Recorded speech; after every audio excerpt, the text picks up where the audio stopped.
আজি সমগ্ৰ অসম জুৰি অসম প্ৰদেশ কংগ্ৰেছ কমিটিয়ে উমৰাগ চুৰ 3 কিলোত যি অবৈধ কয়লা খনিত হোৱা দুৰ্ঘটনা তাৰ প্ৰতিবাদ আৰু দুখিক শাস্তি দিবৰ বাবে চৰকাৰৰ ওচৰত হেঁচা প্ৰয়োগ কৰিবলৈ এক প্ৰতিবাদ অনুষ্ঠিত কৰে।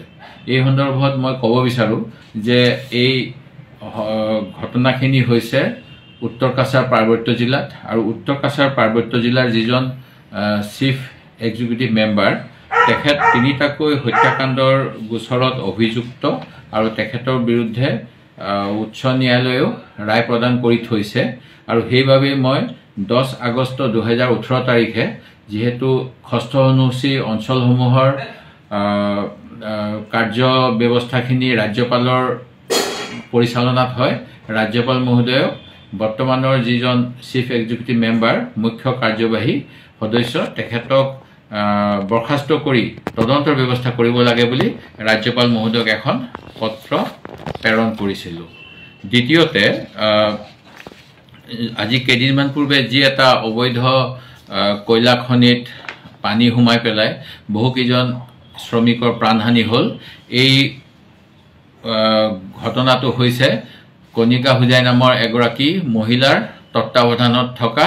অবৈধ কয়লা খনিত আৰু 2014 চনতে উচ্চ ন্যায়ালয় তথা নেশ্যনেল গ্ৰীণ ট্ৰিব্যুনেলে এনে ধৰণৰ উত্তৰ পূৰ্বাঞ্চলত কোনো ধৰণৰ ৰেড হোল মাইনিং চলিব নালাগে বুলি কোৱাৰ পিছতো অসম চৰকাৰে কিয় এই ৰেড হোল মাইনিং চলিবলৈ দিলে হেয়া নিশ্চয় তদন্তৰ বিষয়। কাৰণ 2020 চনতো জাষ্টিস বিপি কটকীয়ে অসমত কেনেধৰণে অবৈধ কয়লা ব্যৱসায় চলি আছে আৰু ৰেড হোল মাইনিং হয় এই গোটেইবিলাক উচ্চ পৰ্যায়ৰ তদন্ত আৰু বিশেষকৈ CBI তদন্ত কৰিব লাগে বুলি কৈছিল যাতে প্ৰকৃত দোষীসকলে শাস্তি পাব পাৰে। মই ডিমাণ্ড কৰিছিলোঁ যে CBI তদন্ত হ'ব লাগে কিন্তু এজন ন্যায়াধীশৰ প্ৰত্যক্ষ পৰিচালনাত অৰ্থাৎ ন্যায়াধীশৰ ছুপাৰভিজনত যাতে CBI কামখিনি কৰে আৰু এই 3 কিলোৰ যিটো অবৈধ কয়লা খনি ইয়াৰ পৰা অসম মিনাৰেল ডেভেলপমেণ্ট কৰ্পোৰেচনে ট্ৰেনজিট পাছ দিছিলে 10 মেট্ৰিক টনকৈ কয়লা এখন গাড়ীত পঠাবলৈ। এতিয়া এই বৈধ নে অবৈধ আৰু 10 মেট্ৰিক টন জায়গা তাতকৈ বেছি গৈছে নেকি এইখিনিও আমি নাজানো আৰু এই গোটেই ঘটনাখিনি এনেকুৱা ধৰণৰ যে ঘটনা হৈ আছে এইবিলাক প্ৰকৃততে অসম মিনাৰেল ডেভেলপমেণ্ট কৰ্পোৰেচন যিটো অসম চৰকাৰৰ এটা প্ৰতিষ্ঠান তাৰ পৃষ্ঠপোষকতাত হৈ আছে আৰু এই সন্দৰ্ভত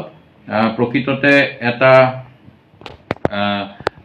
RTI গোচৰো হৈছিল। আসামৰ information commissioner state chief information commissioner doctor AP ৰাউতে এজন আবেদনকাৰী তেখেত বৰ্তমানে প্ৰয়াত SK শৰ্মা তেখেতে যেতিয়া এখন আবেদন দিছিল সেই আবেদনখনৰ ভিত্তিত অসম মিনাৰেল ডেভেলপমেণ্ট কৰ্পোৰেচনৰ managing director Shri N Anand IFSক সকলোখিনি তথ্য তাত কিবা কয়লা খনন হয় নেকি বা কয়লা বা অভাৰবাৰ্ডেন কয়লা ওলাই নেকি এই গোটেইবিলাক দিবলৈ এখন RTI কৰিছিল আৰু এই RTIৰ তথ্যখিনি নিদিয়াৰ বাবে ষ্টেট ইনফৰমেশ্যন কমিশনাৰেও এটা সময়ত এনে ধৰণৰ ডাইৰেকশ্যন দিছিল। সেই গতিকে ইয়াত যিখিনি কাম হৈ আছে মুখ্যমন্ত্ৰীয়ে ক'বৰ দৰে তেখেতে ষষ্ঠ অনুসূচীৰ কাৰণে নাজানে তেখেতে গম নাপায় এইবিলাক সকলোবিলাক এতিয়া প্ৰকৃত কথাখিনি লুকুৱাবলৈ কৰা এটা ষড়যন্ত্ৰ। মুখ্যমন্ত্ৰী Assam mineral development corporation Assam চৰকাৰ সকলোৱে এই ঘটনাৰ বাবে জগৰীয়া আৰু সেইবাবে উচ্চ পৰ্যায়ৰ এটা তদন্ত হ'ব লাগে এজন উচ্চ ন্যায়ালয়ৰ ন্যায়াধীশৰ প্ৰত্যক্ষ ছুপাৰভিজনত CBI তদন্ত মই দাবী